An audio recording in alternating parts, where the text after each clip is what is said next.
इस लाइन का काम क्या होता है, पीडब्ल्यूएम का काम क्या है, आईसेट का काम क्या है, एलईडी ए, एलईडी के, ये सब लाइनें एक-एक करके अगर आप समझेंगे, तो आपको बहुत ज़्यादा फ़ायदा होने वाला है।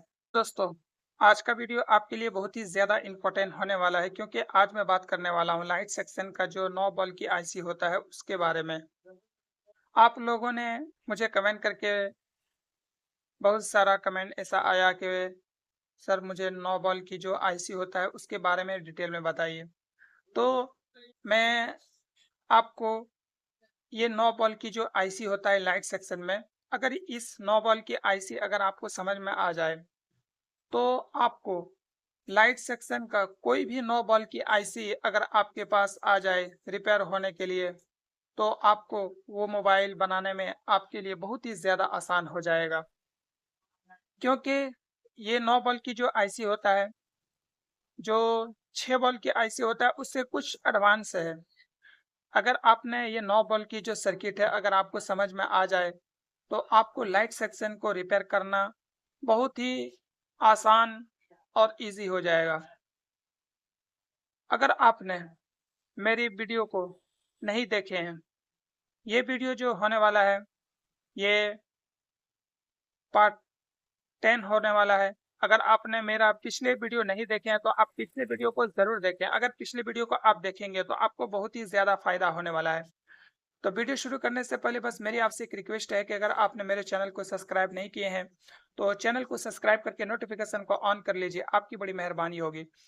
तो सबसे पहले यहाँ पर जो 9 बॉल की आईसी होता है, ये 9 बॉल की आईसी आपको पूरी डिटेल में समझना है और वीडियो को स्किप नहीं करना है। अगर आप वीडियो स्किप करेंगे तो आपको सर्किट समझ में नहीं आएगा। सर्किट में क्या होता है, या तो लीकेज होता है, या तो शॉर्ट होता है, या ओपन होता है। ये 2 कंडीशन ही होता है। अगर सर्किट को दिमाग में बहुत ज़्यादा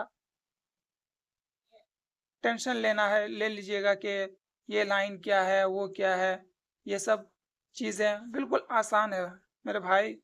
ये सर्किट अगर आपने समझ लिया, तो रिपेयर करना आपके लिए बहुत ही आसान हो जाएगा। तो अब ज़्यादा बात लंबी चौड़ी ना करते हुए मैं आपको समझाने की कोशिश करूँगा।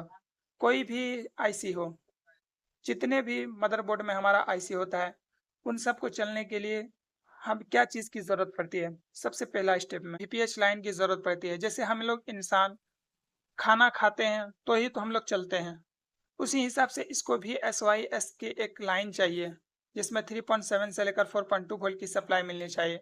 तो ये लाइन यहाँ से होते हुए एक रजिस्टर बीच में सीरीज में लगा हुआ है।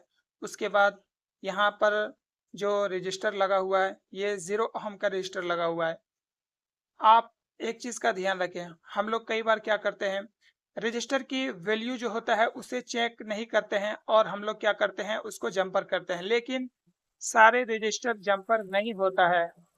या तो 0 ओहम का रजिस्टर हो तो उसे जंपर कर सकते हैं, या 1 ओहम का रजिस्टर हो तो जंपर कर सकते हैं। उसके अलावा किसी भी रजिस्टर में आप जंपर नहीं कर सकते हैं। अगर आप जंपर करेंगे, तो आपके मोबाइल में प्रॉब्लम देखने को मिलेगा। जो भी प्रॉब्लम होगा वो सॉल्व नहीं हो पाएगा। उसके बाद ये लाइन यहाँ से होते हुए एक रजिस्टर सीरीज में लगा हुआ है, और ये लाइन हमारा यहाँ, एक सेकेंड, ये ज़्यादा लंबा हो गया, यहाँ से होते हुए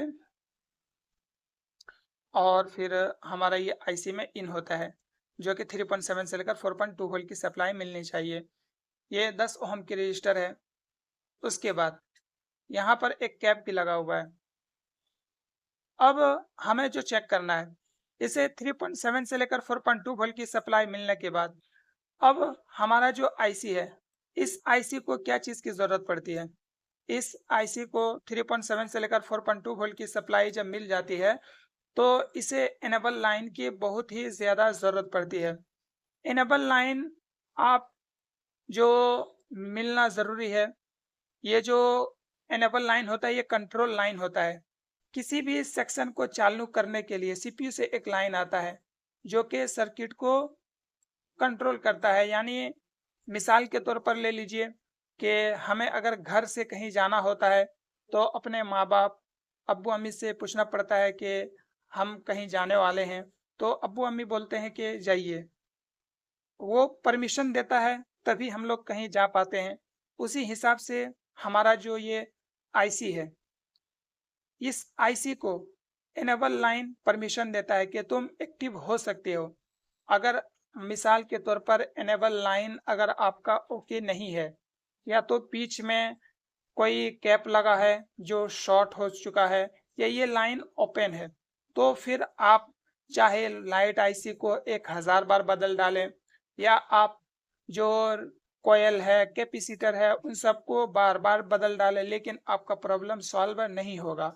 तो एनेबल लाइन जो कंट्रोल लाइन है, इसे चेक करना आपके लिए बहुत ही ज़्यादा ज़रूरी है। तो दूसरा स्टेप में आपको एनेबल लाइन को चेक करना बहुत ही ज़्यादा ज़रूरी है। अब आपको तीसरा स्टेप में क्या चीज़ें चेक करनी होती है? तीसरा स्टेप में जो लाइन आपको चेक करनी है, यहाँ पर एक कैप लगा हुआ है जो ग्राउंड से जुड़ी हुई है। उससे पहले आप यहाँ पर देखें, PWM सिम, PWM पल्स विड मॉड्यूलेशन इस लाइन का नाम है। अब इस लाइन का काम क्या होता है? इस लाइन का काम होता है LCM PWM पल्स विड मॉड्यूलेशन, यानी जब भी हमारे मोबाइल में डिस्प्ले लगाते हैं, ये लाइन कहाँ से आता है? डिस्प्ले से। ये लाइन डिस्प्ले से आ रहा है, लेकिन इस लाइन का काम क्या है? जैसे हम लोग मोबाइल में कोई वीडियो देखते हैं, कभी उस वीडियो में जो पिक्चर होता है, कभी रात का जो पिक्चर होता है, वो तो उस टाइम हमारा डिस्प्ले का जो ब्राइटनेस है वो कम दिखने लगता है। कहीं रोशनी वाला आ जाता है, दिन का मान लीजिए फोटो, तो उसमें रोशनी ज़्यादा होता है। तो हमारा जो मोबाइल में कभी लाइट कम कभी ज़्यादा होता है, तो उसे कंट्रोल करता है यही लाइन। इसी लाइन की मदद से उसमें हमारा जो लाइन होता है उसे कंट्रोल करता है कि आपका डिस्प्ले में कितना लाइट चाहिए, यही कंट्रोल करता है। तो ये लाइन आपका कनेक्टर से होते हुए ये हमारा इस आईसी में इन होता है, जो कि PWM के नाम से जाने जाते हैं। और इसमें जो रजिस्टर लगा हुआ है, ये 0R ये रजिस्टर लगा हुआ है। यहाँ पर रजिस्टर है, लेकिन इसमें वैल्यू नहीं दिखाया है, बस 0R, तो इसको 0R ही मान के चलेंगे। उसके बाद आपने इन लाइन के बारे में समझा। अब मैं आपको बताने वाला हूँ। जैसे इनेबल लाइन आपने चेक कर लिया, इनपुट वोल्टेज जो हमारा VPH लाइन होता है उसे चेक कर लिया, PWM चेक किया।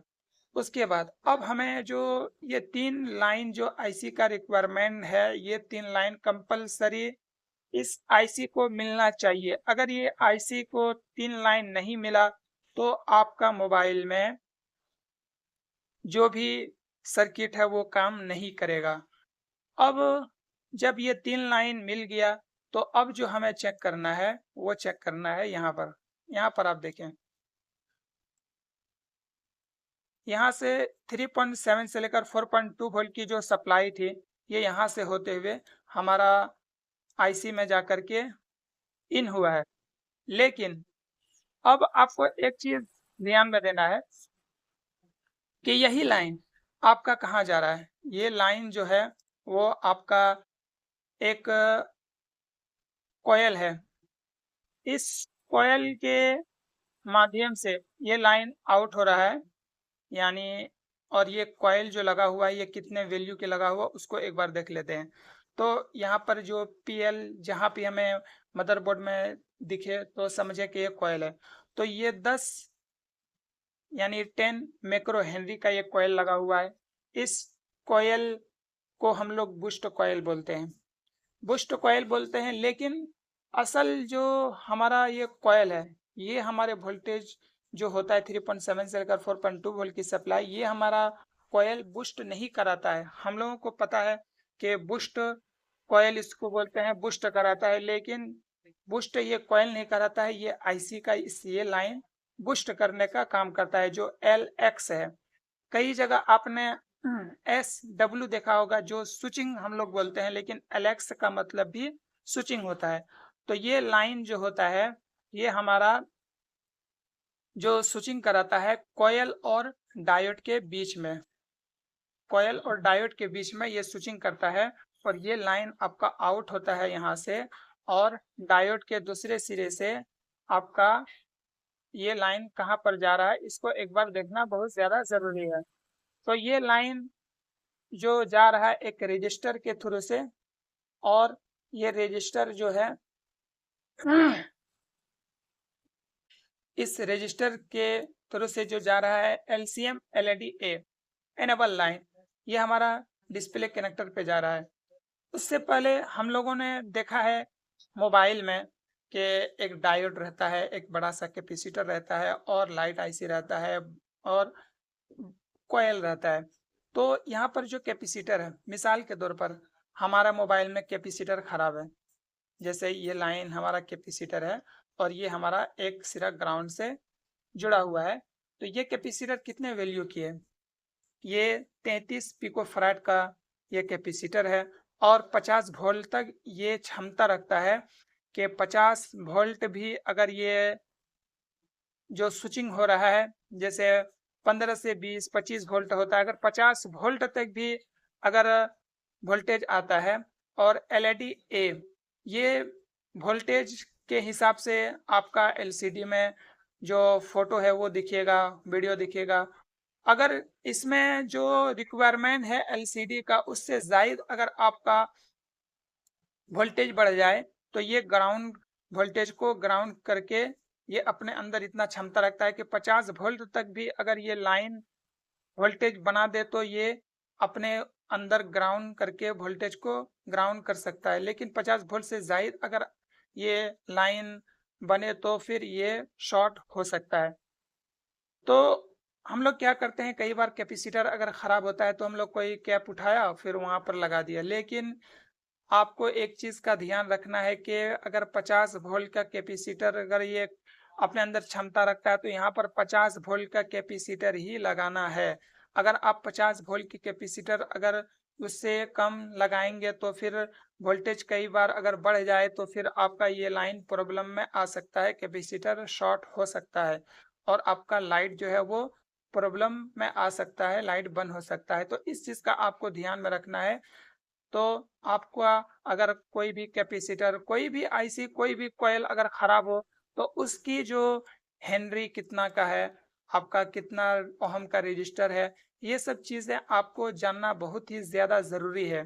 तभी जाके आपका मोबाइल में उसके बदले में वही वैल्यू का लगाने से प्रॉब्लम सॉल्व होगा।